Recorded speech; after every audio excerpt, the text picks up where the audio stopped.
take the map and drive the instructor inside the classroom and link it to the M step, then everything will move.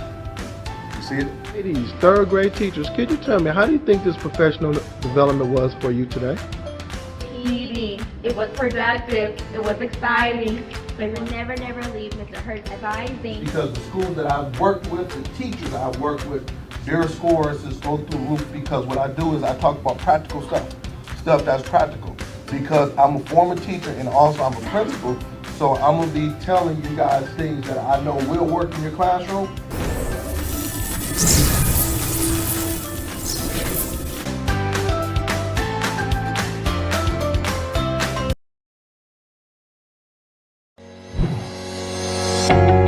So I believe that, if everybody say it can't get done, I'm like, yes it can, why not? I said, if these kids can't read, then I'm not gonna propose all this, mom, dad, I'm gonna look you in your face and say this kid can't read. We let them down. School, parents, we let them down, but I'm not gonna take them to the next grade knowing that they're not at grade level. It's funny because I'm always like, okay, how are schools successful? Well, schools are successful when they demand greatness. Greatness doesn't come.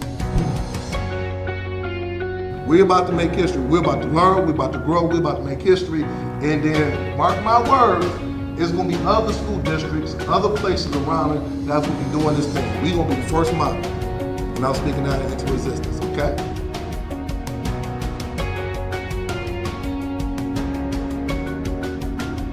For booking, please visit S. Hurt School Turnaround Special. Good morning, everyone. Good morning. This is Sean Hurt, your school turnaround specialist with my Saturday morning podcast. And this morning we're doing part two on coaching matters, techniques principals can use to coach their teachers for mid-year adjustments. Last week we had a good time. In the feedback, you said, Hurt, you have to do part two. I was not able to get done with the 7 techniques. I did 3 last week, and we're going to continue the next 4. So come on in, hit that share button. Let me know where you're coming from. Hey, we call ourselves Super Saturday, the Fantastic Four. We got many names. Myself at 10, Create and Educate at 10:30, and then we have Principal Fele at 11. And on Sunday at 7, we have Josh Tarver. So come on in, hit that share button. Give me 1 minute as I get all of my Facebook, LinkedIn, all of the social media people, the Twitter, X, you name it. Come on in. But I need you to share. Last week, you said I'm bringing in a colleague. I'm bringing somebody in. So I need you to come on in and share, and let's get started. So I'm excited. I am excited on today. I know it's we're in Michigan, so we're getting some snow. We got the snow outside. It's not too bad, but we got the snow. But hey, we're used to this in Michigan. So I know in some of my other places in Georgia, I saw they got snow a couple of days ago.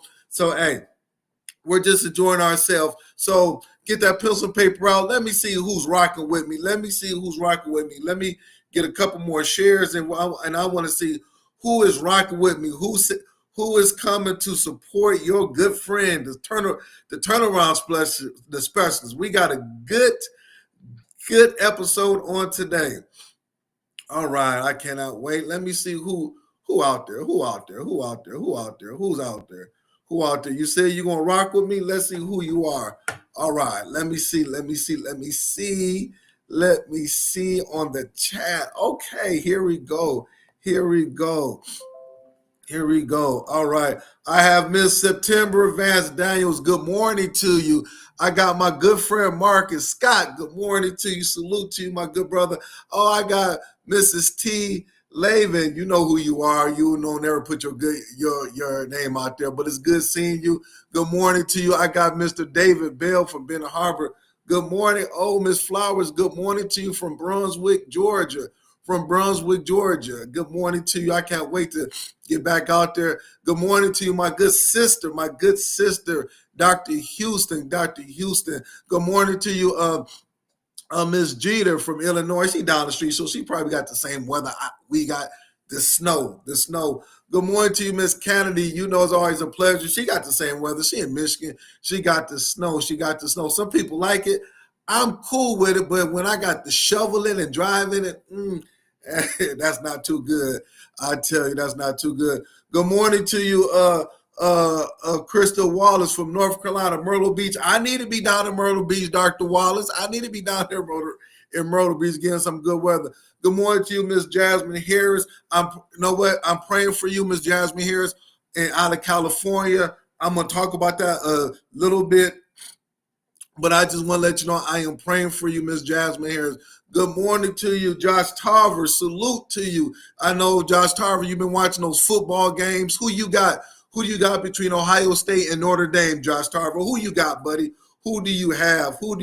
Josh Tarver? Good morning to you, Principal Kafele. Good morning to you. Just doing some big things out there. Who you got, Principal Kafele, between Ohio State and Notre Dame? Who you got? I know we got the football fans out there. It's coming up. Good morning to you, Ms. Jones. Good morning to you. D. Klingman in the house. Quit drinking all that coffee. I saw your post this morning from Flint. Hey, listen, I went and took my daughter to see the Clarissa Shields movie a couple of weeks ago, the Olympic boxer from Flint. It was good. If you have not seen it, you have to see it. So, yes, Miss Klingman in the house. So I'm going to stop right there. Do I got any? I'm going to stop right there. We got Miss Wilson. Oh, we got Erica Ellison. So let me stop right there. I want to go ahead and get started. Let me take this off, and then let me take these captions off and go ahead and move to where we got to get to. All right. So once again, good morning to everybody. Sean Hurd School Turnaround Principal, and I'm excited because we're doing part 2 on coaching matters. Technique principals can use to coach their teachers for mid-year adjustments.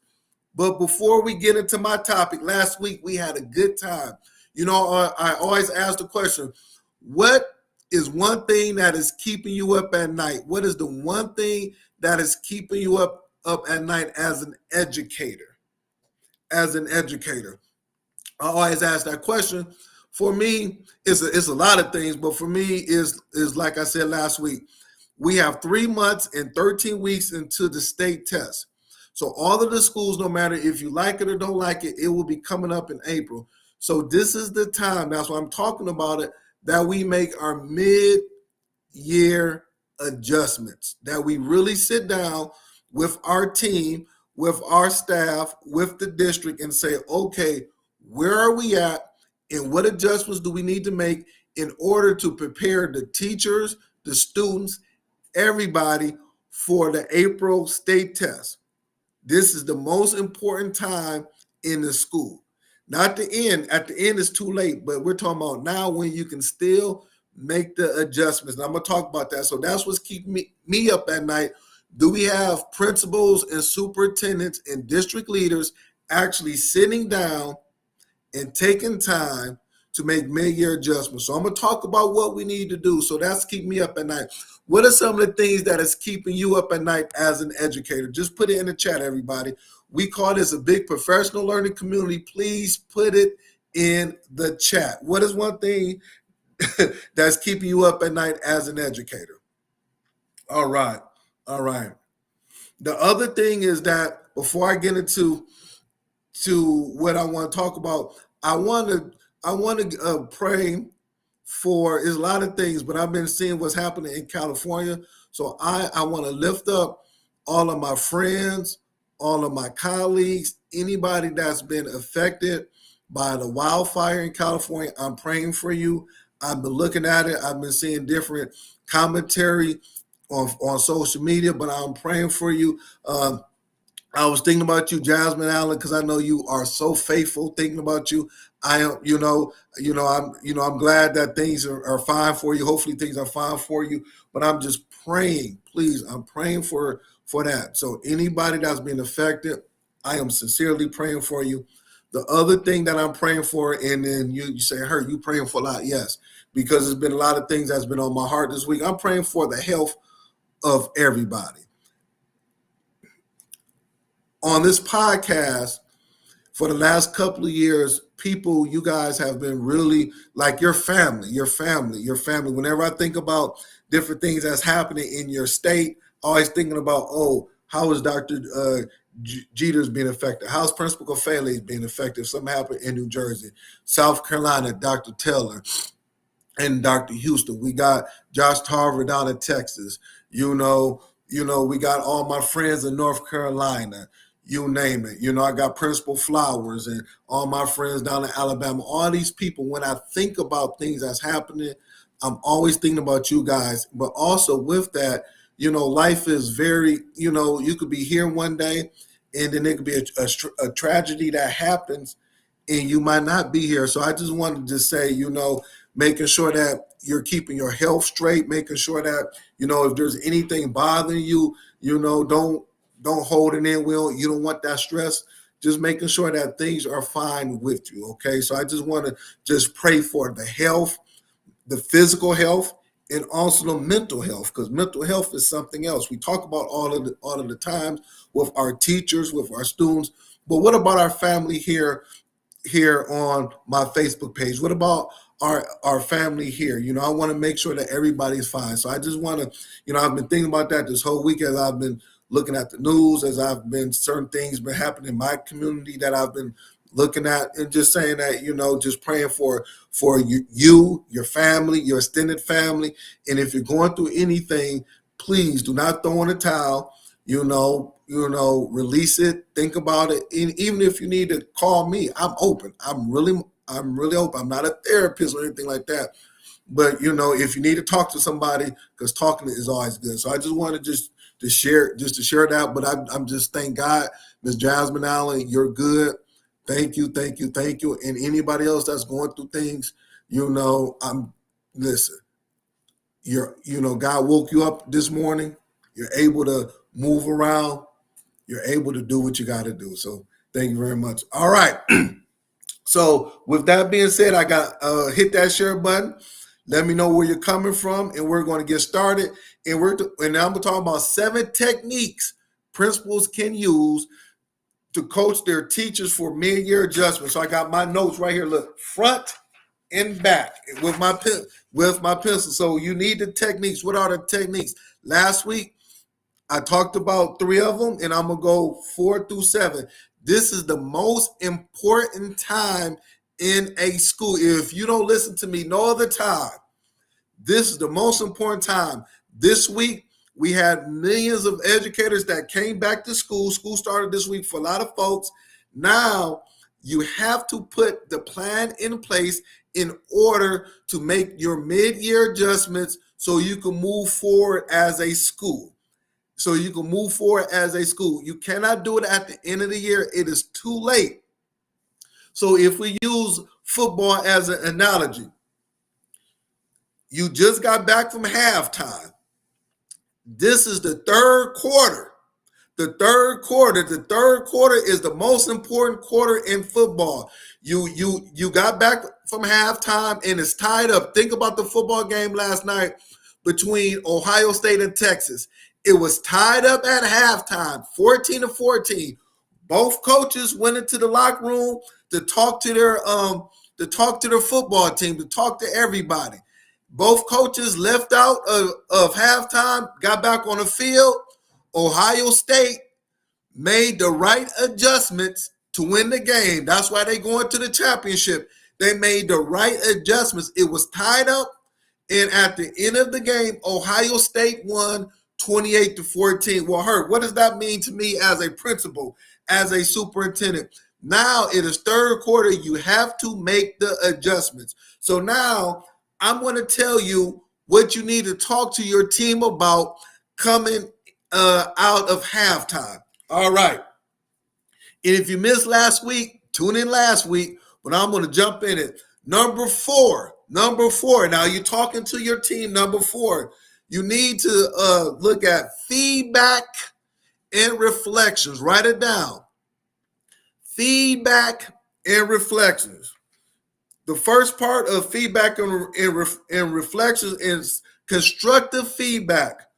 Provide specific, actionable feedback that teachers can implement immediately in the classroom. Focus on strategies that will have the most significant impact on student learning. I'm going to say that again. Focus on strategies that will have the most significant impact on student learning. You can focus on a lot of strategies, but what is the most important strategies that will have a direct impact on student learning? So consequently, principal, you must go into the classrooms and watch and observe what's taking place in order to give constructive feedback. Everybody can give feedback, but it has to be constructive, focused, specific, and it will help to move the academic needle. The next one is reflective practice. Oh, I'm talking good now. Reflective practice. Encourage teachers to engage in reflection practice by journaling their experiences, success, and challenges. Use these reflections to guide coaching conversations. A lot of times, principals, remember, I was a principal, I would sit with my teachers and they would have a really good lesson. I would ask them, what did they do in order to have that good lessons? What did they do differently this week than they did the previous week? What did they do in order for 80% of the kids to pass their end of the week assessment, where the previous week they might only have 30%?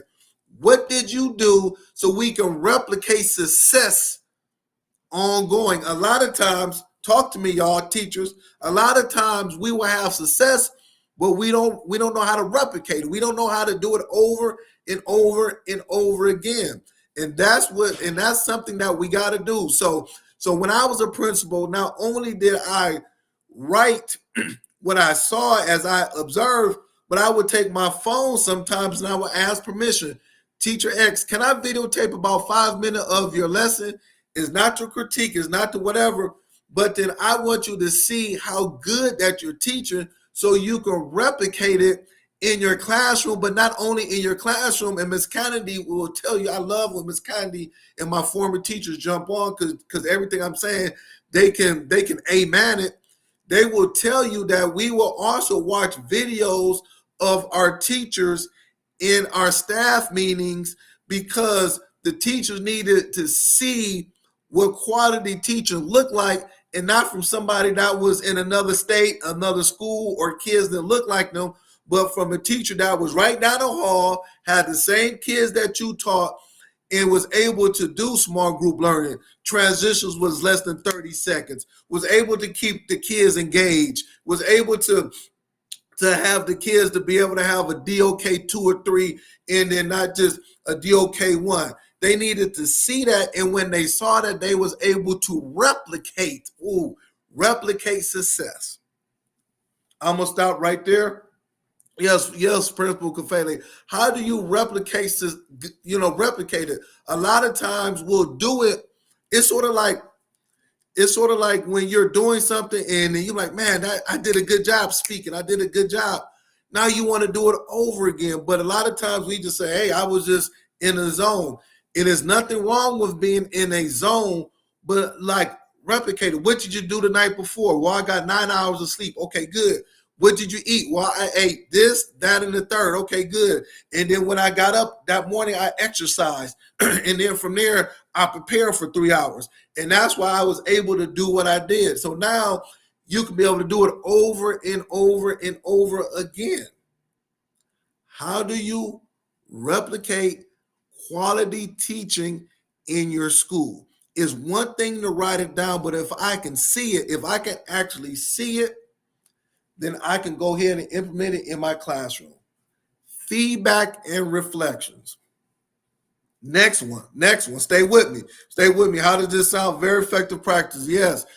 And I'm telling you, if you think that I'm making these things up, please ask Miss Kennedy. She's right on. Her name is Angie B. She will tell you this is what we did. I'm not lying. This is what we did. And that's why we was able to be a reward school, kids learning the whole 9 yards. Next thing, collaborative planning. Number 5, collaborative planning. I'm giving you the answers to this. I'm making it simple. Collaborative planning. You have to have team meetings. Get everybody in the room. Facilitate regular team meetings where teachers can collaborate on lesson planning, share resources, and discuss instructional strategies. Team meeting. Facilitate regular team meetings where teachers can collaborate on the following things: lesson planning, share resources, and discuss instructional practices. Now, okay, break that down. Go deep for me because I need to know. What I did was this: every Monday after school from 3:30 to 4, that was our time as a team. I did not separate sixth grade with first. No, we all was in one room. And we was in a classroom. All of my teachers, staff, everybody, gym teacher, everybody was in a room. And we took 1 hour. And what we did was that we looked at our data from the previous week. So I had first graders at one table, third graders at one table, fifth. We were all in one room. So you heard from me. It was not a shadow of doubt what we said. And we rolled up our sleeve and we started to look at what the kids did. We showed videos of best practices.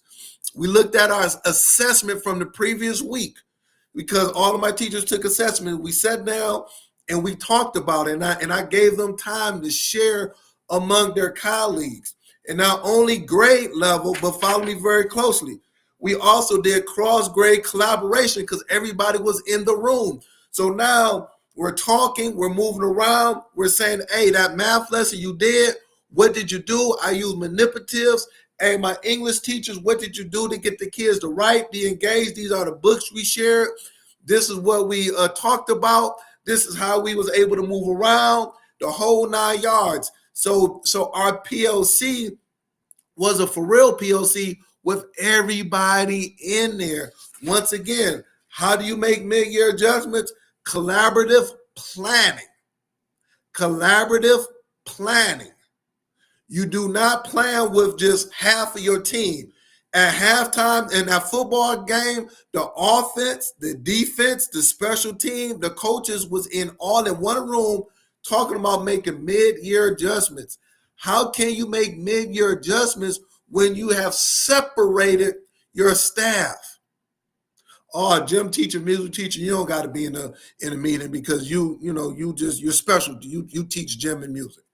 Special education, don't worry about it. Don't have to be there. No. Everybody needs to be in there. It's called collaborative planning.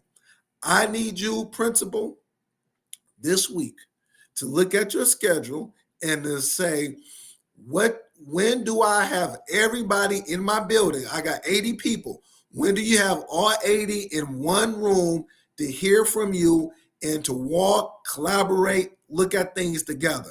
Not separate. I don't want to hear, well, we got grade level meetings for first and second grade on Monday, and then on Tuesday we got eighth and ninth grade on Tuesday. Then on Wednesday we have third and fourth. No, everybody together to collaborate is called a professional learning community, and you're focusing on data, lesson planning, and resources and best practices.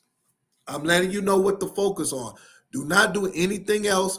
Focus on those things if you want to have a successful end of the year school, if you want to increase student achievement, if you want to have high academic growth. Now, if you don't want to have it and you just want to keep doing what you're doing, well, just keep doing what you're doing. Just keep on, having to deal with all of the headaches that take place. But if you want to move that school and you want at the end of the year have high academic achievement, follow these directives. They work for me. They work for hundreds of principals. They work for people here on this call. They work for your teachers. They work. All right. I have Ms. McMahon. I love to get feedback. Love that. We are working on improving small group time. That valuable time cannot be wasted. Yes, that time cannot be wasted. It is so valuable, and your teachers will grow. Your teachers will grow. All right. Stay with me. I got 7 more minutes. Please stay with me. Hit that share button. Give me some likes. Give me some emojis. Once again, I am here to help support. Next one is goal setting and monitoring. Everybody put it down. Goal setting and monitoring. Well, Hurt, I'm a teacher. That doesn't, it does relate to you because eventually you're going to be a assistant principal, a coach, a principal, a superintendent. These things you take, put it in your tool belt, and use it for later on. Goal setting and monitoring. All right, mid-year check-in. Hold a mid-year check-in meeting with each teacher to review progress toward the goals, celebrate success, and identify any adjustments needed. You need to have a mid-year check-in. A couple of principals that I'm working with, they've already booked me to come into their school and help to facilitate the mid-year check-in. So what I'm doing is that I'm working with their leadership team, and we're looking at their mid-year academic goals. Where are you at? So now you have your district assessment that you have taken, your iReady, NWA, all of those things, right? Follow me very closely. Now that data has to allow you to look at it and say, are we on track to meet our end of the year goals? So you have to stop and look at if our end of the year goal is 45% proficiency in reading, where are we at mid-year? If I am trying to lose 80 pounds in 10 months, and we're in month 5, I'm losing 80 and 10, we're in month 5, have I lost 40 pounds or more? If I've only lost 15 pounds, I'm in trouble. But if I lost 45 pounds, you can relate to this, then I am on track to lose my weight. You have to have a mid-year check-in. Does that make sense? A mid-year check-in for all of my people. My battery is about to run out of my computer. Hopefully this is good. I'm sorry about that. I should have plugged in, but I'll be fine. I think I'm good. Mid-year check-in. Does that make sense? Mid-year check-in for everybody. Okay. Under that is called ongoing support. Now we got mid-year check-in. Maybe things are going. You have to offer professional development and support for your staff. Don't leave them just say, oh, things aren't good. You didn't make your goals. Give them some support. Give them some coaching. That's why I do what I do. You got to give them some coaching. If they're having problems getting through the reading lesson because of classroom management, give them some support on classroom management. Don't just say read this book or video. That's fine, but bring somebody in. Have them have some coaching. Do those things. You got to give them some type of support. If a teacher is having problems staying on their lesson, they just go off on tangents, give them some support. If a teacher is having problems looking at the data to drive the instruction, or they might be looking at too much data, scale it down. Give them some support to say these are the 2 data pieces you need to look at, and this is how it's going to drive your instruction. If your teacher is having problems making having those small learning communities in the classroom, she wants to do whole group, she needs to know how to do small group. Hey, her classroom management might be good, but she's not working with small learning groups in her classroom as a 7th grade math teacher. Give the teacher some support. Do not just say, hey, you're having problems with this and leave it to where it needs to be at. And you might have to give them some outside support that your district or your school might not be able to provide. The teacher, Mrs. Potato Plant, been in your school for 5 years. You guys been together. What you're saying might not be resonating to her. You might have to bring in somebody else to say, listen, you need to do it X, Y, and Z. Does that make sense? Please give them some support. Good leaders support their staff. All right. I got 1 more minute. I'm about to finish up with this. Last one, number 7. Emphasize student-centered instruction. And I kind of talked about that. Emphasize, support, push, encourage. Say, you can do it, teacher. You can do it. Student-centered instruction. So now we talk about differentiated instruction in the classroom and engagement strategies. Differentiated instruction. Guide teachers to implement differentiated instruction to meet the diverse needs of the students. Please support. They're going to do it and they might mess up. It might not look good. That is fine. When I was a principal, my teachers did it. If they messed up the first time, second time, third time, fourth time, I encouraged them to keep doing it because they were eventually going to get better, because I knew that if we differentiated the instruction in the classroom, we were going to have student success. Last one is engaging strategies. Share and model effective student engagement strategies to keep students motivated and involved in their lesson. Now, during the differentiated instruction, let's have some engaging strategies. Let's have it fun. Okay? That's how we get kids to learn. So I'm going to stop right there because it is 10:29 and we're done. So once again, the 7 techniques, I went over 4, 5, 6, and 7 today. Last week, I went over 1, 2, and 3. Please make sure you use these techniques. Show the video to your staff. You don't have to use all 7. Use 3, use 2, use something in order to move it. But this is the most important time, the mid-year. Please do not wait to March or April. Start it now. Look at it now. Make your adjustments this week. Meet with your staff, and by all means, you will see the students learning, the teachers more engaged, and the academic achievement take place. So thank you very much. Hit that share button. Show me some likes. Let's make this big. If you would like for me to come and support your school or district, by all means, inbox me today. Some of y'all did it last week, and we're moving where we got to move to. Inbox me today, and then we can go ahead and set up a time so we can talk about it. So thank you very much. I love you. Make sure you support my good friends, Craig.